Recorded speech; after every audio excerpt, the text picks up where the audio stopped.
Olá, eu sou Wagner Rocha, o seu Dr. Dendê, e hoje iniciamos nossa viagem gastronômica. Chegou setembro e com ele as minhas lembranças dos carurus. Este ano eu não sei se vou a algum caruru, viu? Temos que nos cuidar, minha gente. Menina, tá difícil esse 2020, né? Agora até o Dendê. Isso mesmo, nosso Dendê.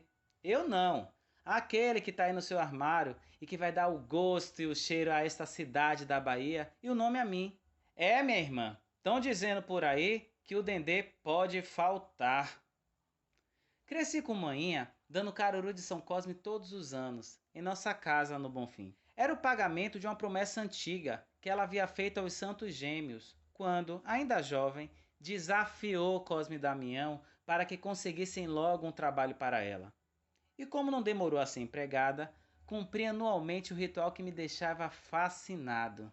De todas as comidas, além do caruru preparado em uma panela que ocupava 4 bocas do fogão, o vatapá sempre chamou minha atenção pelas histórias relembradas por manhinha, minha avó Aurelina e tia Aurinha. Uma das mais citadas era de uma vez em que o vatapá desandou porque um conhecido de minha tia elogiou as habilidades culinárias de manhinha enquanto ela mexia o vatapá. De tanto homem dizer, bens a Deus, que mão boa, o vatapá virou uma sopa e não teve jeito de manhinha conseguir deixá-lo no ponto. Ai ai, tantas histórias, deu saudade dessa época. Ah, pois, como essa viagem começa em setembro, mês de celebrar os Santos Gêmeos, os Ereis, e eu tô cheio de saudade dos carurus do Bonfim da minha infância e de muitos outros que andei comendo por todos os cantos dessa cidade e até do Recôncavo. Não é, pai Delson? Não foi, Mariana? Delícias. Esta temporada será totalmente dedicada a cada comida que compõe a maioria dos pratos de caruru nessa época. Falaremos de suas histórias, variações e preparos. Em cada episódio, uma comida. Para cada comida, um convidado. E não são quaisquer convidados não, viu? São sempre especialistas e conhecedores dos segredos de cada prato. Estão prontos para a nossa viagem? Então tomem os seus assentos que nossa marinete vai partir. E a primeira comida que falarei é o vatapá. Aff, eu amo. Pois bem, para começar a falar de vatapá, preciso dizer que ele é uma unanimidade na nossa cozinha, né? Ou você aí conhece alguém que não gosta de vatapá?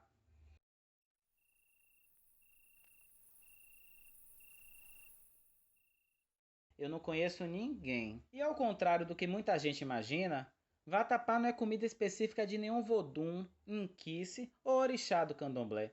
Mais ainda, segundo Manuel Quirino, vatapá nem faz parte dos pratos puramente africanos. Para a etnolinguista Ieda Pessoa de Castro, um beijo pro Ieda, vatapá é uma palavra banto. Para Gilberto Freire, o vatapá foi um dos pratos de origem africana que obteve maior triunfo na mesa brasileira.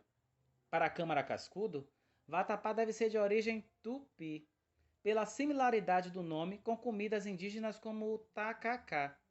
Para Carlos Alberto Doria, vatapá é uma derivação da açorda, um ensopado português de peixe ou camarão servido com pedaços de pão mergulhados no caldo. Ou seja, a falta de consenso sobre a origem do prato me leva a concluir que o nosso querido vatapá é o resultado da mistura de diversas cozinhas, sendo o azeite de dendê o ingrediente que deu um toque todo especial a essa cozinha tão característica da nossa culinária. Ainda de acordo com Câmara Cascudo, o vatapá, criado no Brasil, foi levado para o outro lado do Atlântico, pelos africanos libertos que regressaram para a África. Será? Com todo respeito a Cascudo, eu tenho minhas dúvidas, viu? Inclusive, se alguém aí já comeu vatapá em África, me conte essa história que muito me interessa. Só para você ter uma ideia de como há séculos o vatapá caiu no gosto popular, nas crônicas de Luís dos Santos Vilhena, um chato que chamava Luá de Água Suja, um professor de grego que viveu na Bahia do século XVIII, o vatapá já aparecia entre as comidas vendidas nos tabuleiros das escravas de ganho. Em 1866, na quinta edição de O Cozinheiro Imperial, o primeiro livro brasileiro de culinária, consta uma receita de vatapá de porco, temperado com tocinho derretido, cebola, gengibre, cardamomo, pimenta da Índia, louro, um monte de ingrediente. E finalizado com azeite de dendê, é claro. Eu que amo um tocinho, eu acho que adoraria provar esse vatapá. Ou seja, se receitas como vatapá, caruru e muqueca aparecem nesse livro, é sinal de que as comidas de azeite já não estavam mais restritas apenas à mesa dos baianos. Inclusive, em uma das edições de O Cozinheiro Imperial, é possível aprender também a receita de vatapá de bacalhau. Mas espera aí, você deve estar estranhando falar de vatapá de porco, vatapá de bacalhau, né? Pois bem, além de camarão seco e leite de coco, o vatapá dos séculos passados era preparado com carne, com peixe, com galinha, com marisco. De acordo com o querido Quirino, na Salvador de sua época, o vatapá de garopa era o mais comum. Alguém aí já provou? E ainda tratando dos ingredientes do vatapá, vale lembrar que essa comida nem sempre foi preparada com pão dormido ou farinha de trigo. Na música de Caymmi, o vatapá da nega baiana é feito com fubá. E o da Gardes Viana também citou os vatapás feitos de pão e de milho. Na descrição de Nina Rodrigues, o vatapá é uma espécie de purê preparado com o pó do arroz ou outra farinha. Na verdade, o vatapá pode ter como base a farinha de mandioca, a farinha de milho, a fruta-pão, a farinha de arroz, mas reconheço que as formas mais populares de fazer vatapá são com farinha de trigo ou pão dormido. E imagino que foram essas substituições de ingredientes para prepará-lo que levaram a professora Hildegardes Viana a afirmar que, de todos os pratos baianos, o vatapá foi o mais adulterado. Por outro lado, acredito que essa versatilidade no modo de preparar o vatapá tenha contribuído para a sua popularização e o seu sucesso na Bahia. Na Bahia só não, no Brasil. Afinal, em outros estados do norte e nordeste do país, é possível encontrar vatapá com mais ou menos ingredientes em relação à receita que fazemos aqui na Bahia. E vatapá é uma comida tão gostosa que em 1930 conquistou o paladar de muitos estrangeiros presentes no banquete da Sociedade Nacional de Aclimatação, em Paris. E digo mais, nem Albert Einstein resistiu a essa delícia do dendê. Conforme noticiou o Jornal à Tarde à época, foi ele sim, almoçando ou jantando com o Dr. Juliano Moreira, quem viu diante de si um prato de vatapá. Viu, provou, gostou e não escondeu seu contentamento, muito embora estivesse em presença do maior adversário de sua teoria.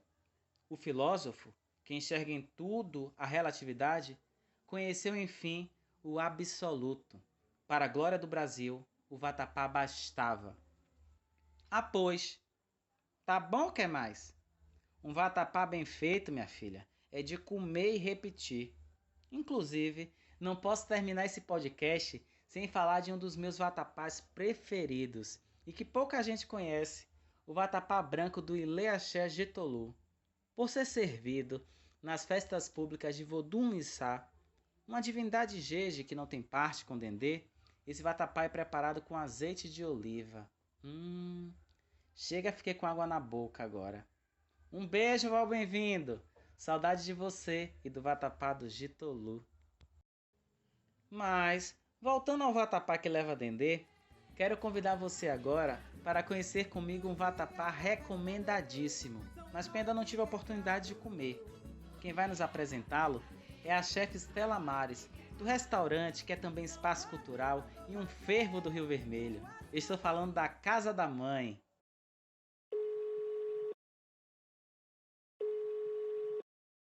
Oi, Stella, é um prazer estar aqui conversando com você e ainda mais para falar do seu vatapá. Agora eu queria entender uma coisa: como é que a gastronomia chegou na sua vida? Olha, a gastronomia entrou na minha vida desde a infância, porque eu sou de Santa Amaro e em Santa Amaro era comum fazer cozinhado. Cozinhado é criança pegar o que tem em cada casa e fazer no quintal da casa o comida e todo mundo comer junto. final de ano, quando acabava as aulas da escola, a gente ia veranear na praia, ou em Itapema, ou Cabo Sul, ou Bom Jesus. E lá tinha umas mulheres que usavam umas bacias todas bem areadas, com várias comidas, várias iguarias, todos enrolados em panos brancos. Assim, era uma coisa muito bonita e sempre me encantou, desde criança. Então, assim, lá eu comi todas as coisas que eu hoje faço e que respeito, reverencio essas pessoas, que junto com minha avó, com minha mãe, que também cozinha muito bem, mas que acabaram me dando essa referência desses sabores. Vindo para Salvador, quando eu depois de uma parte musical que eu já passei e tal, eu resolvi abrir a Casa da Mãe, o Espaço Cultural Casa da Mãe, para poder cantar e trazer todas as minhas referências musicais também de lá do Recôncavo, como o Seu João do Boi, Seu Alumínio, e tantas outras cantores, Márcio Valverde, meus amigos, para cá. E acabou que eu também tive que cozinhar, né? Então, assim, eu fiz os pratos, eu fui desenvolvendo pratos. A Casa da Mãe hoje tem 14 anos. Nesse intermezzo eu fiz gastronomia também, me formei em gastronomia, mas eu sempre digo que o que eu tenho nessa culinária da Casa da Mãe, na faculdade eu desenvolvi técnicas, mas tudo que eu tinha, eu já trouxe e não teve uma incorporação de algo novo. Estava tudo lá no Recôncavo. Entendi. Então essa cozinha que é muito afetiva, né? Das memórias da infância, do passado, tudo mais. Que bacana isso, muito bonito. Agora sim, já que nosso episódio de hoje é sobre o vatapá, eu queria que você falasse um pouco sobre de que são feitos seus vatapás. Meus vatapás são os vatapás tradicionais, ao mesmo tempo eu fiz algumas inovações. O que acontece? Que eu sempre falo de um bom prato. Um bom prato tem que ter bons produtos. Então, eu faço vatapá de pão, eu faço vatapá de outras coisas. Eu faço com vatapá de inhame, de batata doce, de fruta-pão. Mas o básico dessa culinária é exatamente a minha referência de lá do Recôncavo, que era essas mulheres que eu falei antes, elas tinham o seu dendê de pilão, que elas faziam meio em casa, geralmente. Tinha um defumadorzinho em casa, onde defumava seu camarão. Então, assim, era um camarão de boa qualidade que elas faziam dali ou da família, né, daquela agricultura familiar, ou então de marisqueiras, todas eram marisqueiras, agricultores e tal. Então, assim, eu trago para a minha culinária exatamente essas pessoas. Então, hoje, no meu vatapá tem um dendê de pilão, que eu pego lá no Caonge, da comunidade lá do Iguape. Eu pego, ou então, com as meninas lá de São Brás. O meu camarão defumado é de São Brás, ou Acupe. Então, assim, meu leite de coco é extraído do coco, como elas também faziam. Então, assim, o que eu digo, a minha diferença é a qualidade do que está produzido, do que vem dos insumos, que são dessas pessoas que até hoje eu desde criança que eu conheci e continuo. Tem filhas das pessoas que minha mãe comprava, que hoje eu compro na mão delas. Então, hoje vem para mim ostra, na fazenda de ostra lá do Caonge, farinha, galinha de quintal, dendê, entendeu? Siricatado, que elas catam divinamente. Então, para mim, o que tem diferença no vatapá em si são os insumos. Entendi, entendi. Muito bacana isso mesmo. Acho que os ingredientes fazem a diferença, né? Bons ingredientes, uma escolha acertada dos ingredientes fazem a diferença num prato, né? Agora me tira uma dúvida.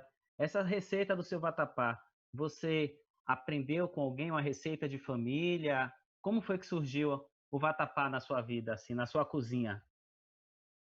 Desde cedo, assim, a receita básica, porque assim, todos os vatapás que eu faço, inclusive o de pão, que foi o que eu aprendi primeiro, foi com minha avó, com minha mãe, minha tia, que todas cozinham muito bem, e aí eu ficava fuçando a cozinha de todas elas. É feito de pão, né, pão dormido, leite de coco, né, dendê, castanha, amendoim, camarão defumado, né? Então, assim, aí dentro dessa base da receita, eu só tiro, na verdade, e vou substituindo. É claro que cada um tem a sua nuance. Por exemplo, se eu for fazer um vatapá hoje de abóbora, ele tem uma quantidade de menos de amido do que o de pão. Então, há diferenças, mas isso aí é uma coisa muito... Você tem que estar vendo. É uma coisa que não é uma receita exata, mas, assim, todas as receitas que eu faço de vatapá são a base, que pode ser pão, pode ser inhame, pode ser um fruta-pão, e depois disso agrega esses ingredientes, que é a castanha, o amendoim, o camarão defumado, o azeite de pilão, cebola, gengibre, e aí fogo, né? Então, assim, o que eu sempre acho que, assim, a culinária, ainda mais essa culinária mais afetiva, claro que hoje fiz gastronomia, eu faço uma ficha técnica para poder ter esse material assim, mas ela é muito mais de olhar e ver. Nenhuma das minhas avós, mães, ninguém tinha uma receita fechada. É aquela tal do vai botando, sabe? E Você vai vê vendo o como ponto que vai funciona. dando. Sim, o olho, né? A mão, a pegada, que vai Isso. definindo as coisas. Então, Estela, para nossos ouvintes que estão escutando o podcast hoje, que vão se arriscar na cozinha pela primeira vez, qual a dica, qual o segredo, qual o pulo do gato que você daria para fazer um bom vatapá? Eu vou falar do inhame, porque, assim, ele é muito falado, ele é muito consumido aqui. É muito simples. Eu vou dar uma receita básica de inhame. Você pega 1 quilo de inhame, vai cozinhar esse quilo de inhame, vai pegar leite de coco, se vai extrair antes. Eu não uso leite de coco em garrafa, eu acho que dá um gosto artificial, então, se a pessoa quiser usar, pode usar um bom leite de coco, né? E dá um resultado bom também. E vai bater esse inhame cozido com leite de coco, num ponto bem grosso, né? Para ficar bem espessinho. Após isso, vai colocar na panela, vai bater, sei lá, 300 gramas eu estou dando aqui uma média de cebola, umas 300 gramas de castanha e amendoim, e mais umas 300 gramas de camarão seco, vai bater isso tudo também no liquidificador, vai incorporar ralar um pouco de gengibre, usar um bom azeite de pilão, importante. Garanta a receita se tiver um azeite de pilão e realmente um camarão defumado. Eu vou falar sobre o camarão defumado, uma coisa muito importante. É difícil hoje achar um bom camarão defumado, fora do Recôncavo. Eu digo porque, assim, eu vou para as feiras, São Joaquim, Sete Portas, eles não conseguem, eu até pergunto, não tem um camarão, tem um meio defumado, mas um camarão defumado, como é no Recôncavo, ele é quase envernizado. A cor dele é um verniz, como, sabe, um vernizinho fechado, quase com um brilho, né? E os que geralmente se vendem nas feiras são camarões que têm mais sal, são mais pesados, com uma leve e mais industrializados. Então, assim, eles servem também, mas eles às vezes têm muito sal. Eles não têm um gosto tão ativo na defumação, então eles não Muito dão o mesmo corante, né? para mim. Corante e muito sal. E o Sim. gosto do defumado passa muito lá longe. Na verdade, aquilo ali é camarão seco, não é camarão defumado. É a diferença. Então, isso eu digo, para ir conhecer um camarão defumado, vai em Muritiba, em Maragogipe, em Cachoeira, pelo menos aqui na Bahia, em Santo Amaro. Aí você acha realmente, você vê um bom camarão. Então, você vai agregar todos esses bater no liquidificador, colocar tudo junto, porque é uma comida muito fácil, na verdade, de fazer. Você vai bater as coisas no liquidificador, vai ficar tudo um grande creme, e vai ao fogo. Vai mexer até um ponto que vai mais ou menos desgrudando da panela, já quase no final dessa cocção que você vai colocar o dendê, até para ele ter um sabor mais vivo e não pegar alta temperatura. Então, assim, é o segredo básico. Que aula, viu, gente? Aprenderam aí? Espero que tenham anotado tudo, viu? Depois escutam novamente o episódio para poder aprender tudo. Então, Estela, eu descobri que um dos seus grandes segredos é comprar os ingredientes na fonte, de quem faz, a produção artesanal, familiar, agricultura quilombola. Isso é muito bacana. Mas assim, para quem está aqui em Salvador, quem não tem essa possibilidade de ir no Recôncavo, de comprar direto na fonte, qual seria a saída para encontrar bons ingredientes? Ainda são as feiras, as maiores feiras daqui. Claro que aqui, por exemplo, o pessoal do Caunja, eu não estou com o número agora deles, mas depois eu posso disponibilizar para vocês, porque eles vão estar entregando aqui em Salvador. Então, eles já entregam para mim, mas em quantidades maiores. Mas eu acho que eles vão entregar também em quantidades menores. Então, eu vou disponibilizar para vocês, para poder divulgar também, que eu acho importante divulgar essa Perfeito, iniciativa perfeito. deles. Eles vão trazer ostra, vão trazer siri, vão trazer várias coisas. Só que, assim, é, Eu, quando vou para cá, aqui em Salvador, quando eu não tenho possibilidade em Santa Maria, agora com pandemia, eu vou rapidinho, 5 horas da manhã e volto, às vezes, mas nem sempre eu tenho um carro para ir, eu vou na feira, geralmente nas Sete Portas ou em São Joaquim. E aí lá eu peço, porque às vezes eles têm, agora é importante dizer, um azeite de pilão hoje, a diferença de preço dele para um azeite normal, industrializado, é 5 vezes mais. Então, se você comprou hoje entre 25 e 30 reais, é um litro de azeite de dendê de pilão, porque tem um custo, não é feito, é um trabalho, né, diferente de extração industrial.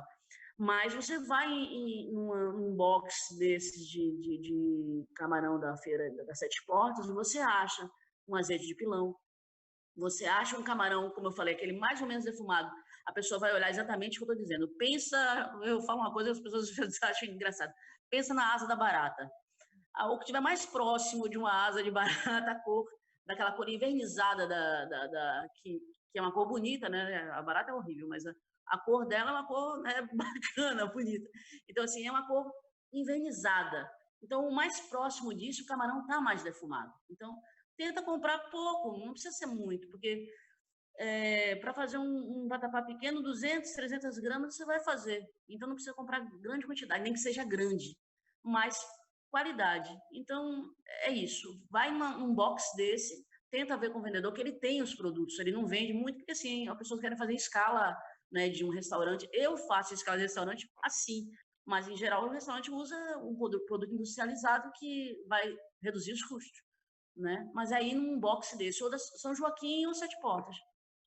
Entendi. Investe na qualidade, não tanto na quantidade. Vale a pena pagar um pouco mais caro por um azeite de pilão, azeite artesanal, que, enfim, vai dar um resultado final no prato muito melhor, né? Exatamente. Você usa muito menos do produto e você tem um resultado muito melhor. Isso é certo. Você vai usar... eu digo sempre, 1 litro de azeite de pilão demora muito para terminar aqui comigo. Eu não uso demais, eu uso para dar sabor, e ele dá sabor, e dá uma cor legal. Mas, assim, o outro, ele tem um gosto muito mais lá atrás, né? Que nem, o que tem qualidade, o que não tem, essa é a diferença. E a mesma coisa o camarão, e como eu digo, castanha e amendoim, castanha pode ser aquela mais barata, quebradinha, não precisa ser uma castanha cara, porque você vai moer ela, não precisa ser uma castanha que esteja lá inteira e tal. Hoje no mercado você consegue comprar por R$35 um quilo, você vai comprar 200 gramas, você vai gastar R$7 de castanha, mais uns R$4 de amendoim nessa faixa, e mais o camarão, o dendê e tal. E aí você consegue fazer uma coisa bacana. Maravilha, Estelinha. Muito obrigado mesmo pela sua generosidade, pela sua participação, por compartilhar a sua cozinha que é tão afetiva, que deu vontade de comer, de experimentar. Então, assim, ó, da Casa da Mãe no Rio Vermelho, que fica ali, ó, gente, bem em frente à Casa dos Pescadores. Ela faz delivery, viu? E os contatos estão lá no Instagram e no Facebook do Dr. Dendê. Vamos comer dendê, valorizar nossa gastronomia. E muito obrigado, viu, Estela? Até a próxima. Obrigado, querido. Por quem quiser, o telefone é 71999-262101. Fala diretamente comigo, viu? E a gente está aí com o delivery aberto. A casa ainda não, mas o delivery está. Perfeito. Muito obrigado mesmo. Obrigada a você, querido. Um grande abraço.